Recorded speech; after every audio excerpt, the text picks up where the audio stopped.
नमस्कार। इस वीडियो में हम अपनी series OCD real life stories को आगे बढ़ाते हुए तीसरे केस के बारे में आज डिस्कस करेंगे। तो यह तीसरा केस इस प्रकार है। मुझे शायद ही याद है ऐसा कोई समय जब मुझे एंजाइटी नहीं थी। जब मैं छोटी बच्ची थी तो मैं बहुत सी चीज़ों पर चिंता करती रहती थी। छोटी बातें, बड़ी बातें, यहाँ तक कि एग्जिस्टेंशियल सवालों पर भी मैं काफ़ी चिंतित रहती थी। जितना कि मुझे याद है मैं ऐसा सोच पाती हूँ कि मुझे हमेशा से ही चिंताएं रही हैं। दो सबसे अर्ली जो एग्जाम्पल्स हैं, उदाहरण हैं, वो तब के हैं जब मैं शायद 5 या 6 साल की थी, जो कि मेरे मन में आ रहा है, जो कि मैं आपसे बताना चाहूँगी। पहला, जब मैंने रियलाइज़ किया कि 1990 का दशक अब बस ख़त्म होने वाला है, मैं रोती हुई अपनी मम्मी के पास एक बार गई और उनको बोला कि मैं सोच रही हूँ, मैं परेशान हूँ कि क्या होगा जब ये 90s का जो डेकेड है ये अब और ज़्यादा आगे नहीं चलेगा। 2000 के बाद हमारी लाइफ कैसी होगी, नए दशक में, नई सेंचुरी में हमारा क्या होगा। मैं बहुत चिंता कर रही थी और उनको ये सब बताई जा रही थी। दूसरी घटना तब की है जब मुझे एक बार बहुत ही भयानक एक विचार आया कि मैं अपने पापा से उतना प्यार नहीं करती जितना कि मैं अपनी मम्मी से प्यार करती हूँ। और मेरे मन में ऐसा आया कि ये तो बहुत बुरा विचार है, बहुत ही गंदा विचार है। मैं फिर से रोती हुई अपनी मम्मी के पास गई, जिन्होंने अपनी पूरी कोशिश के साथ मुझे कंफर्ट करने की, दिलासा देने की कोशिश की। पर उसका कुछ फ़ायदा नहीं हुआ, क्योंकि उसके कुछ ही दिन बाद मैं एक लिस्ट बनाने लगी जिसमें मैं उन सभी व्यक्तियों के बारे में लिखती गई, उनके नाम लिखती गई जिनसे मैं बहुत ज़्यादा अपने जीवन में प्यार नहीं करती थी, या ऐसा मुझे लगता था कि शायद मैं अब इनसे प्यार नहीं करती। मुझे आज लगता है कि यह सब शायद मेरे मन में था बस। जब मैं बड़ी हुई तो मेरे पेरेंट्स को बहुत अच्छा लगता था जब वो क्राइम पेट्रोल, सीआईडी, कुछ ऐसे शोज़ देखा करते थे टीवी पे। और ऐसे काफ़ी सारे शोज़ जिसमें मर्डर की इन्वेस्टिगेशंस, मर्डर के क्राइम्स, ये सब दिखाए जाते थे, वो देखते रहते थे। उनको बड़े पसंद थे। और ऐसे ही कई तरह के टेरिबल क्राइम्स वाले कुछ हॉलीवुड सीरीज़ भी वो देखना उन्होंने शुरू कर दिया था। मैं चिंता करने लगी थी कि क्या पता जो इन शोज़ में होता है ऐसा ही मेरे साथ भी हो जाए, या इससे भी कुछ भयानक घटना हमारे साथ घट जाए, कि कहीं ऐसा ना हो कि मैं बहुत बुरी लड़की बन जाऊं और जैसा कि इन शोज़ में दिखाया जाता है ऐसा ही कोई क्राइम शायद मैं भी ना कर डालूं अपनी लाइफ में।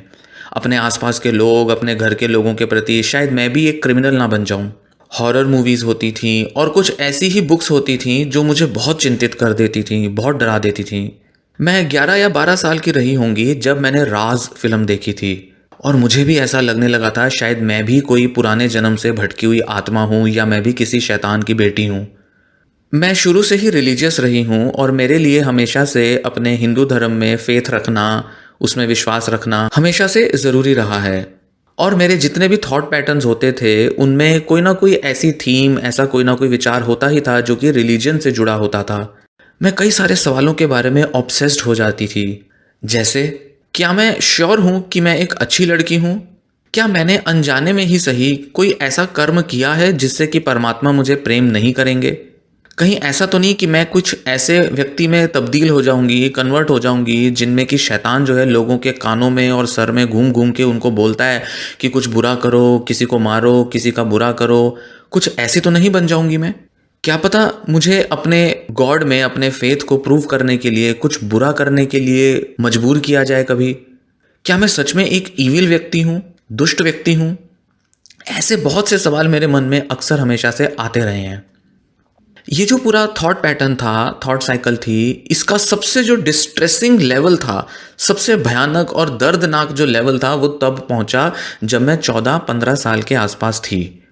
मैं किचन से कोई सामान लेने गई और तब उस टाइम मेरी मम्मी जो थी वो टीवी देख रही थी। जैसे ही मैंने दराज में से चाकू निकालना चाहा तो मेरे मन में एक बड़ा भयानक सा एक विचार आया कि कहीं ऐसा तो नहीं मैं इस चाकू को निकाल के नीचे जाके अपनी मम्मी का कत्ल कर दूं। एकदम से मेरी थॉट्स जो थी वो एक स्पाइरल की तरह बार बार मेरे दिमाग में घूमती रही। मैं अपनी मम्मी को इतना ज़्यादा प्यार करती थी, किसी भी दूसरे व्यक्ति से ज़्यादा मेरी मम्मी मेरे लिए सबसे इंपॉर्टेंट रही हैं। ऐसा कैसे हो गया कि मेरी मम्मी के लिए मेरे मन में ये विचार आ गए?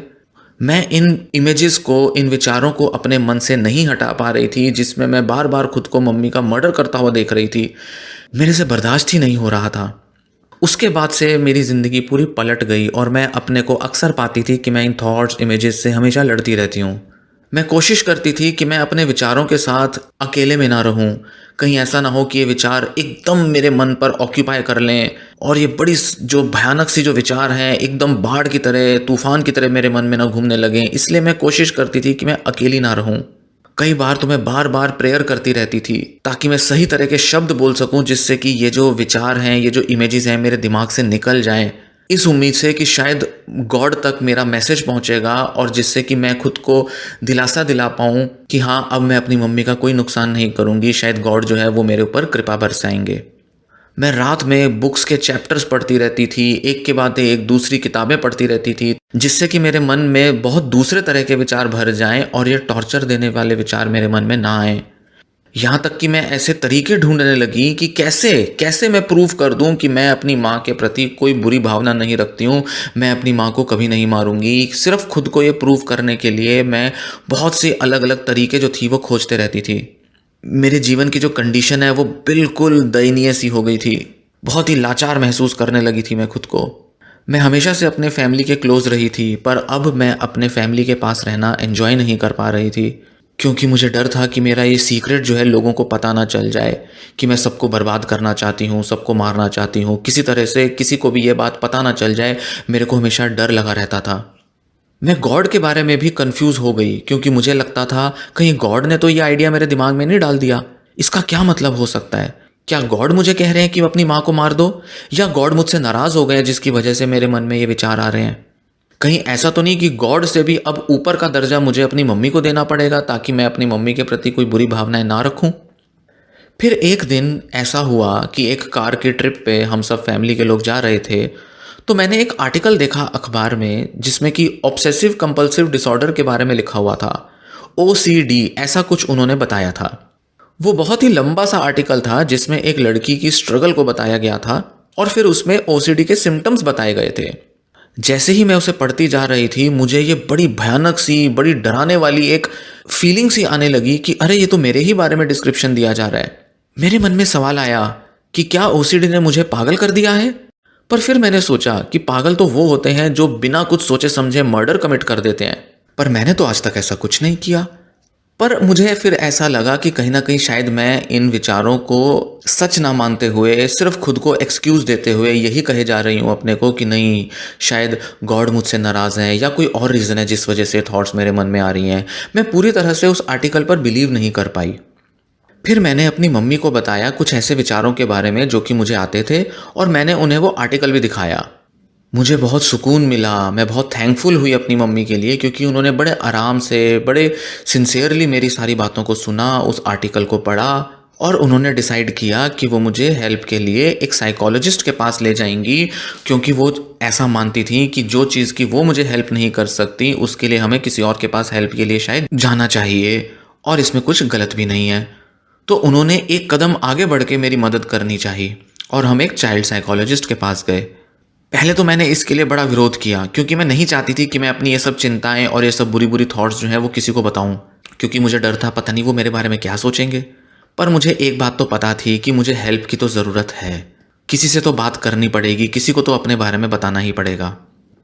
एक चीज़ जिसने मेरी बहुत हेल्प करी और जिसने बहुत बड़ा फ़र्क भी क्रिएट किया अपनी काउंसलिंग को शुरू करने में, और मैं रिकमेंड करूंगी कि बाकी लोग भी ऐसा कर सकते हैं, वो ये कि मैंने अपनी साइकोलॉजिस्ट को एक लेटर लिख दी पहले से ही, अपनी फर्स्ट मीटिंग के पहले ही एक लेटर लिख दी और अपने बारे में सब कुछ बता दिया। एक एक डिटेल मैंने उस लेटर में लिख के उनको बताई कि जो भी मेरे दिमाग में चल रहा था मैंने सब लिख दिया। सारी जो अजीब अजीब भयानक सी थॉट्स आती थी, जो भी अब तक मेरे साथ सारी थॉट्स आई थी, विचार आए थे हमेशा से, सब मैंने लिख दिए। जितना भी मैं बता सकती थी या बताना चाहती थी उनको, वो सब मैंने लिखा, क्योंकि मैं ये सब जोर जोर से उनके सामने रो रो के ये सब नहीं बताना चाहती थी, क्योंकि मैं बहुत ज़्यादा डिस्ट्रेस में थी। आज जब मैं पीछे मुड़ के देखती हूँ तो मैं सोचती हूँ कि वो बड़ा ही सही तरीका था जो मेरे दिमाग में आया, क्योंकि उसने मुझे बहुत हेल्प की अपने में करेज लाने में और अपने साइकोलॉजिस्ट को पहली बार फेस करने में, क्योंकि उससे मैं अपने सारे डर दूर कर पाई, सारी चिंताओं को साइड रख पाई, और मैं अपने थेरेपिस्ट को बता पाई कि वो समझें, वो जाने कि मेरे साथ क्या गुजर रही है और मैं क्या सब एक्सपीरियंस कर रही हूँ। उसकी जो करेज थी मुझ में इसी वजह से आई। मेरे थेरेपिस्ट ने मुझे OCD का डायग्नोसिस दिया। फिर हमने कॉग्निटिव बिहेवियरल थेरेपी मतलब CBT लेनी शुरू की, और आज जिसे कि मैं जानती हूँ, उस टाइम मुझे नहीं पता था, पर आज मैं जानती हूँ कि वो एक्सपोजर रिस्पॉन्स प्रिवेंशन की कोई थेरेपी थी जो मुझे देती थी। वो मुझे कहती थी कि वो सब कुछ बोलो जिसके बारे में तुम्हें डर लगता है, जोर जोर से बोलो, टेप रिकॉर्डर पर रिकॉर्ड कर लो, मोबाइल में रिकॉर्ड कर लो, किसी भी तरह से उसको लिखो, उसको कहो, जिस भी चीज़ का तुम्हें डर है उसको बोलो ज़रूर। और फिर मैं उसको रिकॉर्ड करके बार बार सुनती थी जो जो उन्होंने मुझे कहा कि रिकॉर्ड कर लो। मुझे याद है आज भी कि मैं बहुत डर गई थी ये सब करने के लिए। मैं हैरान थी कि ये क्या कह रहे हैं मुझे बोलने को, ऐसा कैसे मैं बोल सकती हूँ, रिकॉर्ड कर सकती हूँ, ऐसा कैसे मैं कर सकती हूँ। मैं टेरिफाइड थी, डरी हुई थी बहुत शुरुआत में तो। पर एक बात बहुत साफ है आज अगर मैं पीछे मुड़ के देखूं, कि इसी का सबसे ज़्यादा फायदा हुआ मुझे, सबसे ज़्यादा एक्सट्रीमली हेल्पफुल रही ये टेक्निक मेरे लिए। उन्होंने मुझे यह भी समझाया, इस चीज़ को जानने में मदद की कि ये जो थॉट्स हैं ये किस तरह से इंट्रूसिव और ऑब्सेसिव नेचर की हैं, और इनके साथ जो भी मीनिंग मैंने एसोसिएट किया हुआ है, जो भी मैं इनको मतलब देती हूँ, अपने ही कुछ ना कुछ मीनिंग दे रखे हैं, उन मीनिंग्स को हटाना है, उन मीनिंग्स को होल्ड नहीं करना। फिर जब मैं करीब 16 साल की हुई, जब मुझे ये समझ आ गया था, जब मैं सीख गई थी कि किस तरह से इन ऑब्सेसिव थॉट्स को मैनेज करना है, तो मुझे वीकली थेरेपी सेशंस से छुट्टी मिली। उसके बाद भी कई बार मुझे अक्सर बहुत ही रैंडम सी ऐसी कुछ इंट्रूसिव थॉट्स आ जाया करती थीं अलग अलग समय पर फिर भी मुझे ऐसा लगता था कि मैंने अपने ओसीडी को कॉन्कर कर लिया है, उस पर विजय प्राप्त कर ली है। एडल्ट होने पर जब भी मैं किसी को अपने लाइफ के बारे में बताती थी, तो मैं उन्हें यही कहती थी कि मुझे ओसीडी था जब मैं एक टीनेजर थी। पास्ट टेंस में बताती थी, प्रेजेंट टेंस में नहीं। तब तक मैंने अपनी पूरी ज़िंदगी के लिए अपने ओसीडी को एक ऐसे डब्बे में बंद करके रख दिया था जिसमें कि कुछ ऐसी स्पेसिफिक थॉट्स थी जिसमें कि मैं सिर्फ अपनी मम्मी को हार्म करने के बारे में सोचती थी, और मुझे लगता था कि बस ओसीडी उतना ही था और वो अब ख़त्म हो चुका है। पर मुझे ये बिल्कुल एहसास नहीं था उस समय तक कि ये ओसीडी नए नए रूपों में, नए नए तरीक़ों से बाहर निकल के आएगा। एक ऐसा तरीका जिससे कि मुझे लगता है कि ओसीडी दोबारा से बाहर निकल के आया, वो था मेरी रिलेशनशिप्स में, या ये कहें कि लैक ऑफ रिलेशनशिप्स में। मैं हमेशा से काफ़ी रोमांटिक रही हूँ, और हमेशा से ऐसा सोचा है कि कोई एक आइडियल लव होता है, ट्रू लव होता है, जो कि हम सबको कभी ना कभी ज़िंदगी में मिलता ही है। पर इसी के साथ मुझे हमेशा एक डर रहता था कि कहीं मैं किसी ऐसी रिलेशनशिप में ना पड़ जाऊं, किसी गलत इंसान के साथ ना पड़ जाऊं जिसके लिए मुझे हमेशा पछतावा हो, या शायद वो रिलेशनशिप ही कभी ना कभी टूट जाए। किसी एक व्यक्ति के साथ ऐसे स्टक ना हो जाऊं, अटक ना जाऊं रिलेशनशिप में, जो कि बस एक आदत के तौर पे हो या एक कंफर्ट जोन के तौर पे हो, बजाय कि एक रियल लव की रिलेशनशिप के।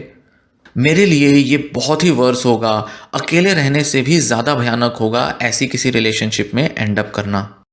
मुझे ऐसा लगता है कि इसी वजह से मेरे लिए डेट करना हमेशा से मुश्किल रहा है, क्योंकि जब भी मुझे ऐसा लगता था कि अब कुछ रोमांटिकली हमारे बीच होगा, अब शायद हमारे बीच कोई डीपर कनेक्शन होगा, तो मैं उस रिलेशनशिप के लिए एंग्शियस होना शुरू कर देती थी, और एंग्जाइटी मेरे दिमाग को पकड़ लेती थी। बहुत ही भयंकर डाउट मेरे दिमाग को घेर लेता था। किसी भी रिलेशनशिप को स्टार्ट करते वक्त जब मैं जैसे किसी फ्रेंड से मिलती थी, या मेरा कोई क्रश होता था, और मुझे लगता था अब तो भाई हमारी रिलेशनशिप शुरू हो जाएगी, अब मैं एक बहुत अच्छी रिलेशनशिप में जाऊंगी, थोड़े ही समय बाद एकदम से मैं डर जाती थी, मेरे मन में बहुत एंग्जाइटी आ जाती थी, डाउट आ जाता था, और मैं फिर ये सब सोचना शुरू कर देती थी कि क्या ये सही रिलेशनशिप है, क्या सब कुछ ठीक चल रहा है, क्या ये रिलेशनशिप आगे बढ़ेगी, क्या सब ठीक जाएगा। बस ऐसे ही सवाल मेरे दिमाग को घेर लिया करते थे। बहुत लंबे समय तक सिर्फ एक ही जो रियल रिलेशनशिप मेरी रही, वो थी 3 महीने के लिए एक लड़के से मेरी रिलेशनशिप थी कॉलेज में। वो लड़का बहुत ही क्यूट था, हम बहुत अच्छा टाइम स्पेंड कर रहे थे, हमारे बीच केमिस्ट्री बहुत अच्छी थी, हम बड़े कंपैटिबल लगते थे, हमारी वैल्यूज़ भी बहुत सिमिलर थी, हमारा नेचर भी मैच करता था, और हम दोनों का सेंस ऑफ ह्यूमर भी एक जैसा था। जब हमने डेटिंग शुरू की, उससे पहले तक हमारी जो बातचीत थी, कन्वर्सेशन थी, चैट्स होती थी, वो बड़ी इजी, बड़ी फन टाइप होती थी। पर जैसे जैसे चीज़ें ऑफिशियल होने लगी, मतलब हम ऑफिशियली रिलेशनशिप में आए, मुझे ऑब्सेशन शुरू हो गया, मैं ऑब्सेस्ड हो गई। क्या वो मुझे सिर्फ फिजिकल रिलेशनशिप के लिए यूज़ कर रहा है? क्या गॉड नहीं चाहता कि मेरी ये रिलेशनशिप आगे चले? अगर आज गॉड सामने आ जाएं, तो क्या वो चाहेंगे कि मैं इस लड़के के साथ रिलेशनशिप में रहूं? क्या मैं सिर्फ अपनी ही इच्छाओं में बहे जा रही हूं बजाय कि मैं परमात्मा की इच्छा सुनने के? क्या ये रिलेशनशिप गॉड की डिजायर्स के अगेंस्ट है? क्या सच में भगवान चाहता है मैं इस रिलेशनशिप में रहूं? क्या मैं कोई ब्लंडर तो नहीं कर रही इस रिलेशनशिप में आके जिसके लिए भगवान मुझे बाद में सज़ा देगा? मैं चिंताएं करने लगी। मैं सोचने लगी कि जो भी हम फिजिकली करते हैं शायद वो बहुत गलत है और उसे रोक दिया जाना चाहिए। और मुझे यही लगता था कि इन सब का मतलब है कि वो व्यक्ति मेरे लिए सही नहीं है, वो रॉन्ग पर्सन है। शायद यही वजह है कि मेरे मन में ये सब थॉट्स आ रही हैं। शायद गॉड ही ये थॉट्स मेरे दिमाग में डाल रहे हैं ताकि मैं उस व्यक्ति के बारे में सही निर्णय लूँ। मैं कॉन्स्टेंटली उसके बारे में सोचती रहती थी और ये सारे विचार मेरे दिमाग में दौड़ते रहते थे। अब उसके पास रहना बड़ा ऑकवर्ड लगने लगा था, बड़ा अजीब लगता था, क्योंकि मेरे जो डर थे वो मुझे बहुत इनसिक्योर बनाते थे हर उस चीज़ के लिए जो भी वो कहता था या करता था। अंततः वो मुझसे बहुत ही ज़्यादा फ्रस्ट्रेट हो गया क्योंकि मैं अब एक बहुत डिफरेंट पर्सन बन चुकी थी। जिससे वो मिला था अब मैं वो पर्सन नहीं रही थी। और फाइनली हमारे बीच ब्रेकअप हो गया। काफ़ी टाइम तक मैंने इसको अपने ओसीडी से कभी कनेक्ट नहीं किया। साथ ही मुझे कभी ऐसी रिलेशनशिप मिली ही नहीं जिसमें मैं इतनी ज़्यादा अटकी रही हूँ और जिसमें मुझे पहली डेट के बाद भी कमिट करने में इतनी मुश्किल आई हो, जिसमें मुझे लगा हो कि इस रिलेशनशिप में मुझे रहना चाहिए या नहीं, क्योंकि जब भी मुझे लगता था कि यह रिलेशनशिप परफेक्ट नहीं है तो मैं उसे छोड़ देती थी। फिर मुझे वो लड़का मिला जो कि आज भी मेरा बॉयफ्रेंड है। शुरू से ही मैं बड़ी एंग्शियस थी इसके साथ भी अपनी रिलेशनशिप को लेकर कि क्या यही है वो, इज़ ही द वन, क्या मुझे इससे डेट करना बंद कर देना चाहिए, क्योंकि मुझे पहले ही ऐसा लगने लगा था कि शायद ये वो नहीं है जिसके साथ मैं कभी रहना चाहूँगी। फिर से वो थॉट आने लगी। इन थॉट्स की वजह से तो मैं अपनी पहली डेट भी उसके साथ एंजॉय नहीं कर पाई थी बिल्कुल, जबकि ये बहुत क्लियर सी बात है कि शुरुआत में तो पता चल भी नहीं सकता कि वही सही पर्सन है या नहीं। पर फिर भी मेरे मन में ये विचार पकड़ ही जाते थे कि क्या यही वो सही व्यक्ति है जिसके साथ मैं रहना चाहूँगी। ऐसे ही इरेशनल थॉट मेरे दिमाग में आते रहते थे। शुरू में ही उसने मुझे कह दिया था कि वो हिंदू नहीं है, वो एक बुद्धिस्ट है। और इससे फिर मेरे दिमाग में वो सारे फेथ वाले जो वरीज थी, चिंताएं थे, वो सब दौड़ने लगी कि क्या मैं एक आदमी के लिए अपने भगवान को छोड़ रही हूँ, क्या मुझे भगवान की मर्जी के खिलाफ जाके इस आदमी को चुनना पड़ेगा। ऐसे ही कई सारे विचार मेरे दिमाग में आने लगे। अब 2 साल से भी ज़्यादा हो चुका है, हम दोनों आज भी साथ हैं और हम अब शादी के बारे में बात कर रहे हैं और अब हम आगे बढ़ना चाहते हैं इस रिलेशनशिप में। पर मेरी चिंताएं आज भी मेरे मन में रहती हैं कि क्या यही राइट पर्सन है मेरे लिए, is he the right one for me. यही सवाल मेरे मन में अक्सर आता है आज भी। मैं अभी भी चिंता करती हूँ कि क्या मैं सच में उसे प्यार करती हूँ या मैं बस खुद के साथ जोक कर रही हूँ, खुद के साथ मजाक कर रही हूँ, क्योंकि मुझे किसी ना किसी के साथ तो रिलेशनशिप में रहना है। तो मुझे लगता है कि मैं बस खुद को एक्सक्यूज़ देती रहती हूँ। मुझे अक्सर चिंता होती है कि हमारे बीच बहुत कुछ कॉमन तो है नहीं, मैं उसको ज़्यादा अट्रैक्टिव भी नहीं देखती, तो मुझे लगता है शायद मैं फेक कर रही हूँ इस रिलेशनशिप को। इसलिए कई बार मेरे मन में आता है कि शायद ब्रेकअप कर लेना ही आसान होगा। पर मैं एक ऐसी पर्सन हूँ जो कि अक्सर कॉन्फ्लिक्ट से दूर भागने की कोशिश करती है। मैं बचने की कोशिश करती हूँ लड़ाइयों से, ब्रेकअप से, और कोशिश करती हूँ कि हर कोई मुझसे खुश रहे, मैं भी खुश रहूँ दूसरों के साथ। क्या यही रीज़न है जिसकी वजह से मैं ब्रेकअप नहीं कर रही हूँ इसके साथ? ये लड़का जो है ये बड़ा स्टेबल है, अच्छा है, फनी भी है, इंटेलिजेंट है, थॉटफुल है, स्मार्ट है, एडवेंचरस भी है, और भी बहुत सी इसमें चीज़ें हैं ऐसी जिसको कि मैं पसंद करती हूँ और इस वजह से उससे प्यार करती हूँ। पर फिर भी मेरे अंदर का एक हिस्सा है जो आज भी सोचता है कि क्या कोई और व्यक्ति हो सकता है इससे भी बेटर, इससे भी अच्छा, जो कि शायद मेरे लिए बना है, जो कि एक ज़्यादा बेटर मैच होगा मेरे लिए, जो कि मेरे अंदर से मेरे अच्छे इंसान को, बेहतर इंसान को बाहर निकाल के लाएगा मेरे लिए, जो कि मेरे को मेरे जीवन को जीने में पूरी तरह से जिंदा दिली से जीने में मुझे हेल्प करेगा। और वो शायद इस बॉयफ्रेंड से बेटर होगा, जितना ये कर रहा है उससे शायद बेटर करेगा। ये विचार फिर भी मेरे मन में रहते हैं आज भी, और कभी ना कभी आ ही जाते हैं मन में। जब भी हम एक दूसरे को आई लव यू कहते हैं तो मैं अक्सर बड़ा ध्यान से, बारीकी से नोटिस करती हूँ कि क्या मेरे अंदर सच में लव वाली फीलिंग है इसके लिए, क्या सच में मैं इससे लव करती हूँ। एक सुबह जब मैं उठी सो के तो मेरे को अचानक से विचार आया कि मैं इससे प्यार नहीं करती। मैं बस चाहती हूँ कि मैं इससे प्यार करूँ, मैं बस चाहती हूँ कि मेरी लाइफ में कोई हो ऐसा जिससे मैं प्यार करूँ, पर शायद ये सच्चा प्यार नहीं है, शायद मेरे अंदर वो फीलिंग ही नहीं है प्यार वाली। ये विचार आज भी मेरे दिमाग में बना हुआ है और अब भी मैं इससे स्ट्रगल करती रहती हूँ। एक बार ऐसा हुआ कि इसी तरह की कुछ डिस्ट्रेसिंग थॉट्स थी बार बार जो मेरे दिमाग में आई जा रही थी। तब ऐसा हुआ कि ये बिल्कुल वैसी ही मेरी मेंटल कंडीशन हो रही है, वैसे ही मेरे दिमाग में डाउट आ रहे हैं जो कि तब थे जब मैं टीनेजर थी, जब मैं ओसीडी से डील कर रही थी। ऐसी ही ओवरवेलमिंग सी थॉट्स, दिमाग पर हावी हो जाने वाले विचार मेरे दिमाग में आते थे, जो कि डरावने विचार होते थे, जिसमें मुझे हमेशा ऐसा महसूस होता था कि मैं ओवर एनालाइज करूं, बार बार चीज़ों को परख के देखूं, अलग अलग पहलुओं से देखूं। एक मेंटल कंपल्जन हो गया था मुझे, जो कि मैं अपने मन में, अपने दिमाग में कॉन्टिन्यूसली चलाती रहती थी, ताकि मैं एक क्लियर डिसीजन पर पहुंच पाऊं, ताकि मैं क्लैरिटी ले पाऊं। और मैं हमेशा तब भी बहुत मुश्किल से इन विचारों को अपने मन से निकाल पाती थी। तो मुझे ऐसा एहसास होने लगा कि शायद ये विचार भी ऐसे ही विचार हैं। फिर मैंने पीछे मुड़ के देखा और बड़े सारे ऐसे रोमांटिक मोमेंट्स जो हमारे बीच रहे थे, पिछली जो भी रिलेशनशिप्स मेरी रही थी, उन सब पे मैंने जरा एक बार नज़र डाल के देखा। तो मैंने देखा कि एंग्जाइटी की एक तार है, एक थ्रेड है जो हमेशा बंधी हुई है, जो हमेशा मैं महसूस कर रही हूँ कि शुरू से लेकर अभी तक सभी रिलेशनशिप्स में एक तार जुड़ा हुआ है, जिसमें मैं हमेशा ऐसे ही डाउट करती हूँ। और खासकर तब जब मैं बहुत रोमांटिक फील करने जाती हूँ, या जब बहुत रोमांटिक मोमेंट्स होते हैं, तब तो बहुत ही ज़्यादा आते हैं विचार। तो जब मैंने पीछे मुड़ के देखा और ऐसा अपनी लाइफ में एक पैटर्न देखा रिलेशनशिप्स में, तो मैं समझ गई कि ये एक और साइन है कि शायद ये ओसीडी ही होगा, जो कि मेरी अब रिलेशनशिप्स में और मेरी जो लव को लेकर जो फीलिंग्स हैं उसमें अब दिखाई पड़ रहा है। तब मैंने गूगल पे सर्च किया और मैंने देखा कि क्या कोई लव रिलेटेड या रिलेशनशिप रिलेटेड ओसीडी भी कुछ होता है क्या, क्योंकि मुझे कभी नहीं लगा था कि ऐसा भी कोई ओसीडी हो सकता है, या इसकी कोई पॉसिबिलिटी हो सकती है कि ओसीडी दोबारा आएगा, या ओसीडी इन रूपों में भी बाहर आ सकता है। पर जिस चीज़ का डर था वही हुआ। मुझे एक आर्टिकल मिला ROCD के बारे में, मतलब रिलेशनशिप OCD के बारे में। पहले तो मैं डर गई, पर फिर मुझे पहले की ही तरह रिलीफ मिला। वैसा ही जब मैंने एक न्यूज़पेपर के आर्टिकल में, मैगजीन के आर्टिकल में पढ़ा था, वैसा ही रिलीफ मुझे दोबारा से मिला। और जब मैंने बड़े सारे साइंस, सिम्टम्स पढ़े ROCD के, तब मुझे रिलीफ मिला। और तब मैंने देखा कि हाँ, मेरे में तो ये बहुत सारे सिम्टम्स हैं।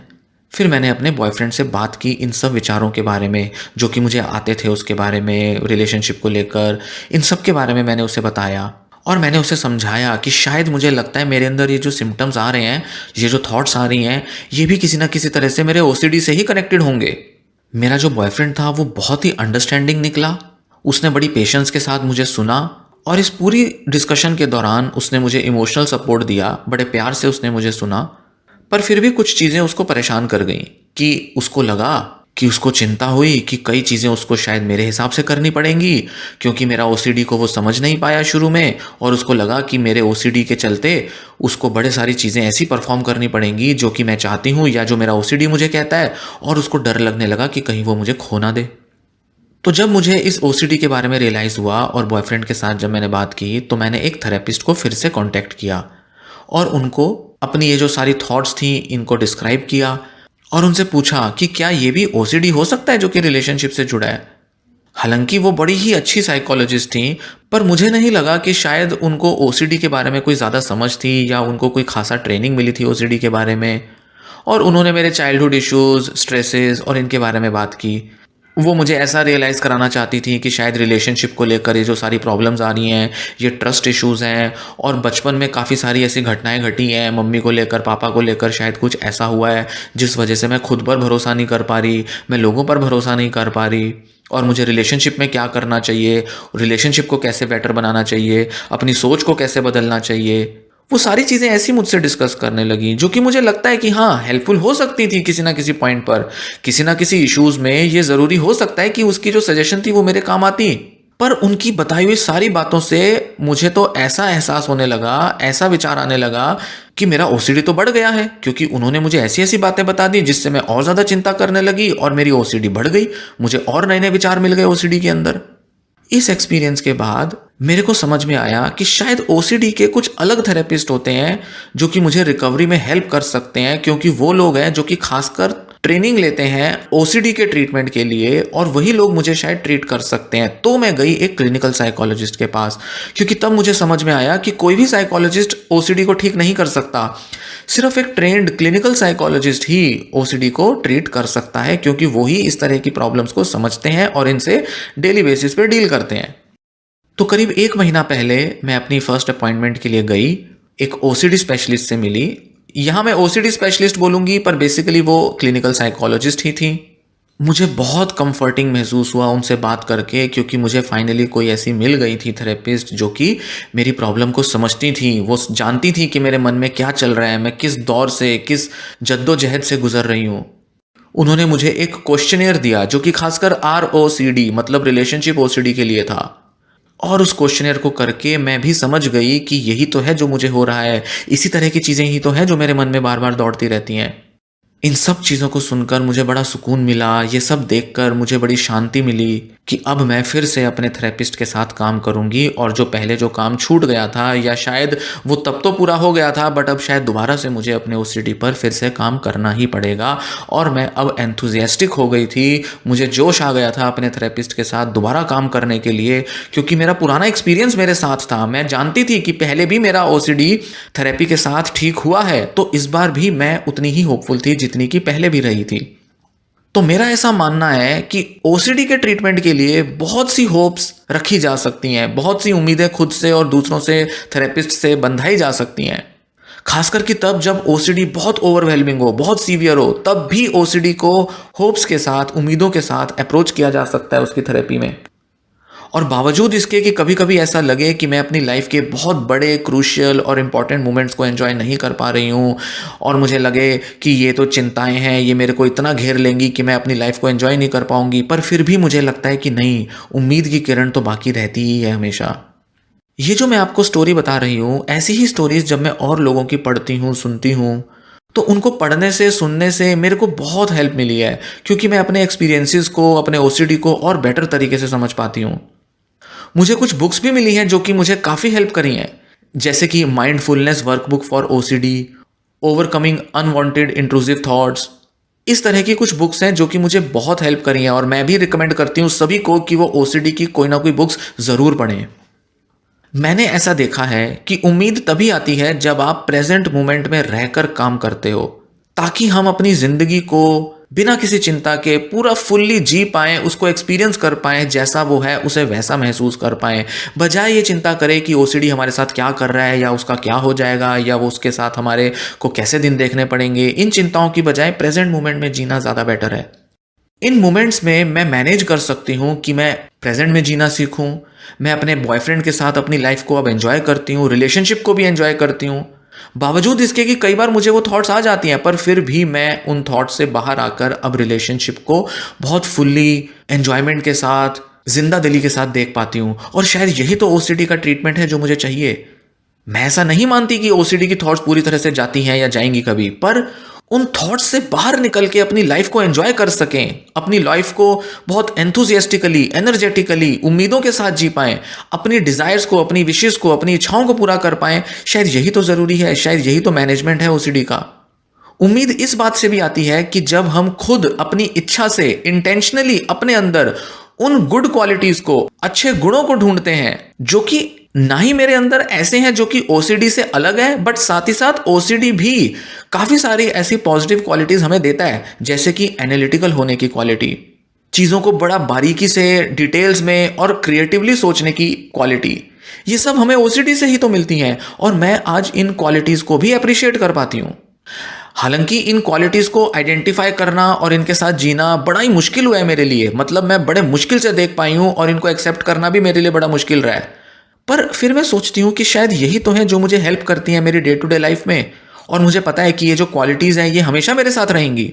तो OCD ने मुझे ऐसी क्वालिटीज़ भी दी हैं जो हमेशा मेरे साथ रहेंगी और मैं इनको एंजॉय कर सकती हूँ और इनसे अपनी लाइफ को और बेटर बना सकती हूँ। जैसे कि मुझे लगता है कि OCD की वजह से मुझे बहुत डीपर सेंस ऑफ एम्पैथी मिली है, मतलब कि मैं बहुत हमदर्दी के साथ दूसरों को देख पाती हूँ, खासकर कि उन लोगों को जिनको कि कोई ना कोई साइकोलॉजिकल डिसऑर्डर है और वो संघर्ष कर रहे हैं किसी ना किसी मानसिक बीमारी से। और OCD जिन लोगों को है उन लोगों से तो मैं बहुत हमदर्दी रखती ही हूँ। साथ ही साथ मैं बहुत बारीकी से छोटी छोटी जो डिटेल्स होती हैं किसी सिचुएशंस में उनको देख पाती हूँ, एनालाइज कर पाती हूँ, जो कि मुझे ऑर्गेनाइज्ड रहने में और अपने काम को बेटर तरीके से पूरा करने में हेल्प करती है। इस वजह से मैं अपनी प्रोफेशन में भी सक्सेसफुल बन पाती हूँ। मुझे अपने माइंड को लेकर, अपने OCD को लेकर जो सबसे फेवरेट चीज़ लगती है वो ये कि मेरे अंदर कुछ ऐसी एबिलिटी है जिस वजह से मैं छोटी छोटी चीज़ें याद रख पाती हूँ लोगों के बारे में, जो कि मुझे लगता है कि ये तो बहुत बड़ा गिफ्ट है। तो अब मैं अपनी स्टोरी यहीं समाप्त करूंगी और मैं बहुत ग्रेटफुल हूँ कि मुझे ये मौका मिला अपनी स्टोरी को आप लोगों से शेयर करने का। और मुझे लगता है कि ये जो एफर्ट है मेरा, ये जो मेरी स्टोरी है, ये भी अपने में थेरेप्यूटिक इफेक्ट लाएगी। आप सुनेंगे, आपके अलावा और भी लोग सुनेंगे और ये काफ़ी थेरेप्यूटिक इफेक्ट लाएगी आप लोगों पर भी। मैं उन लोगों के लिए भी ग्रेटफुल हूँ, उनके लिए भी थैंकफुल हूँ, जिन लोगों ने मुझे इस हालत में देखा है, मेरी हेल्प की है। अपने थेरेपिस्ट्स को लेकर बहुत थैंकफुल हूँ, जिन्होंने मेरे अंदर पॉजिटिव क्वालिटीज़ को पहचाना। उन्होंने मेरे अंदर असली इंसान को देखा कि मैं किस तरह से ओसीडी से स्ट्रगल करती हूँ, और उन्होंने मुझे बुरा नहीं समझा, मुझे दोष नहीं दिया। मैं बहुत थैंकफुल हूँ कि मेरे थेरेपिस्ट ने मेरे पेरेंट्स को, मेरे घर वालों को समझाया कि ओसीडी मेरी गलती नहीं है, मैं जानबूझ के नहीं करती। ये तो मेरे ब्रेन के अंदर ऐसी प्रॉब्लम है जिस वजह से मैं ना चाहते हुए भी मेरे मन में ओसीडी थॉट्स आते हैं और मुझे ओसीडी की कंपल्शंस करनी पड़ती हैं। तो जब मैं बहुत ही ज़्यादा नेगेटिव, बहुत ही डेस्परेट सा महसूस करती थी, उस समय मुझे इस तरह की नॉलेज ने, इस तरह की जो भी पॉजिटिव क्वालिटीज़ थी अपने बारे में, जो पॉजिटिव थॉट्स थी, जिस भी तरह से मैंने ओसीडी से डील किया, इन सब चीज़ों ने मुझे मदद की अपने बहुत ही बुरे दिनों से बाहर निकलने में। अब मैं सीख रही हूँ कि कैसे खुद पर ट्रस्ट किया जाए, कैसे गॉड पर ट्रस्ट किया जाए।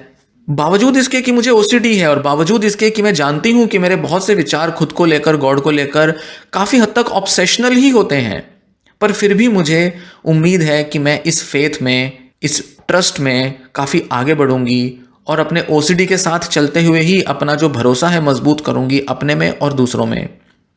मैं जानती हूँ और मैं पूरे यकीन के साथ कह सकती हूँ कि उम्मीद है मेरे लिए भी और आपके लिए भी, जो भी मुझे सुन रहे हैं। आपके लिए भी उतनी ही उम्मीदें बची हैं कि आप भी अपना ट्रीटमेंट करा सकते हैं और इस ओसीडी को मैनेज कर सकते हैं। इसकी जो उलझा देने वाली थॉट्स हैं, घेर लेने वाली थॉट्स हैं, उनसे आप भी बाहर आना सीख सकते हैं। अब मैं अपनी स्टोरी यहीं समाप्त करती हूँ। धन्यवाद।